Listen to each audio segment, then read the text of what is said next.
Good morning students, today I will teach you chapter 5 of Hindi literature, जहाँ चाहा वहाँ रहा। इसका अर्थ है कि अगर इंसान चाहे तो उसके लिए कोई भी काम करना मुश्किल नहीं होता, फिर चाहे हमारे सामने कोई भी परिस्थिति क्यों ना आ जाए। इस चैप्टर में भी एक ईला सचानी नाम की लड़की है जो कि 26 साल की है।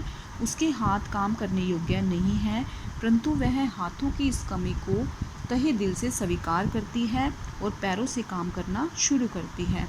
इस पिक्चर में भी आपको दिखाई दे रहा होगा कि एक लड़की दिखाई दे रही है जिसका नाम है ईला सचानी। ये 26 साल की है, इसके हाथ काम करने योग्य नहीं है और वह पैरों का सहारा लेकर काम करना शुरू करती है।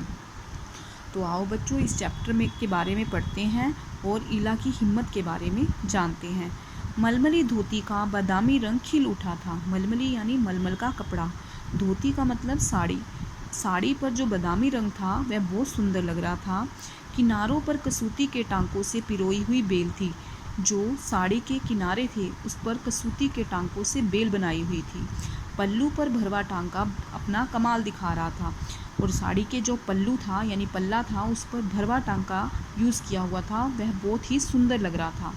सुनहरे रूपहले बेल बूटों से जान आ गई थी इस मलमल में। अब उस पर बल जो थे साड़ी पर बेल बूटे बनाए हुए थे। यह बेल बूटे किसने बनाए थे? ईला सचानी ने, जबकि उसके हाथ काम नहीं करते थे। उसने पैरों का सहारा लेकर ये बेल बूटे तैयार किए थे। ईला की हिम्मत की अनूठी मिसाल है। अनूठी मतलब होता है अभूत, मिसाल का अर्थ है उदाहरण। यह उसकी ईला की हिम्मत का अभूत उदाहरण ये कढ़ाई के नमूने हैं।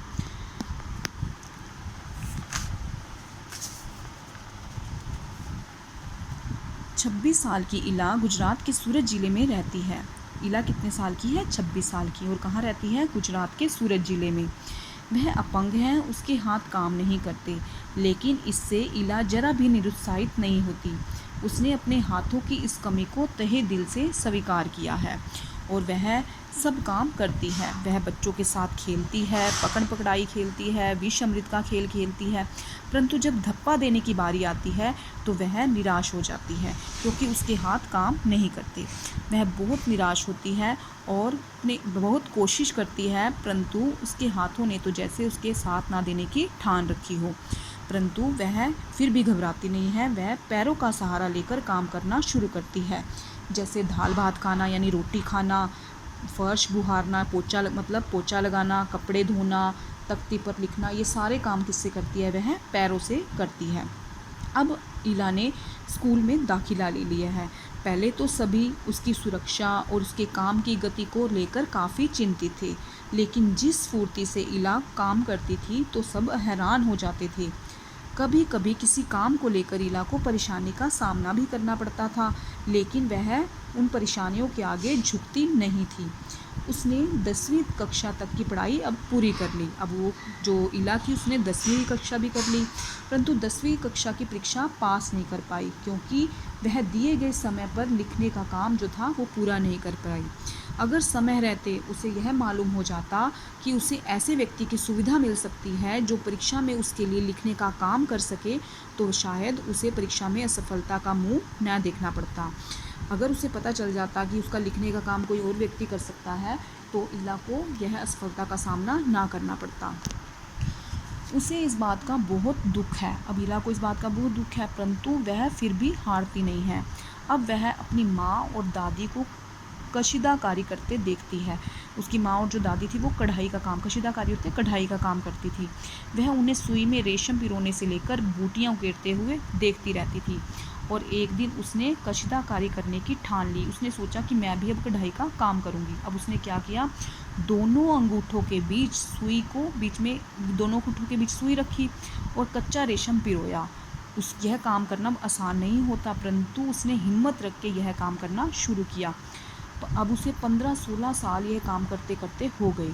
ईला काठियावाड़ काशीदकारी में अब वो माहिर होगी। काठियावाड़ जिला है, वहाँ पर जो कशीदाकारी जो कढ़ाई की जाती है उसमें जो ईला थी वो बहुत माहिर हो गई।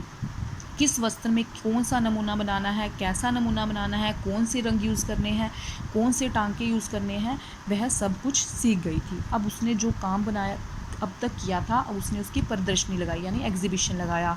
दूर दूर से वहाँ लोग उसे देखने आए, सब लोगों ने उसके काम की बहुत प्रशंसा की। अब जब सब लोगों ने उसके काम की प्रशंसा की तो उसमें और भी हिम्मत आ गई। अब इला के पाँव रुकते नहीं थे, यानी उसे बहुत साहस, बहुत ही उसको, जब सब लोगों ने इसकी प्रशंसा की तो उसमें और हिम्मत आ गई। आँखों में चमक, होठों पर मुस्कान लिए उसमें अनूठा विश्वास दिखाई दे रहा था। अब इस चैप्टर को पढ़ने से बच्चों हमें यह शिक्षा मिलती है कि अगर हमने किसी काम को करने की ठान ली है, फिर अब चाहे जो मर्जी परिस्थिति आ जाए तो हम उसमें घबराएंगे नहीं।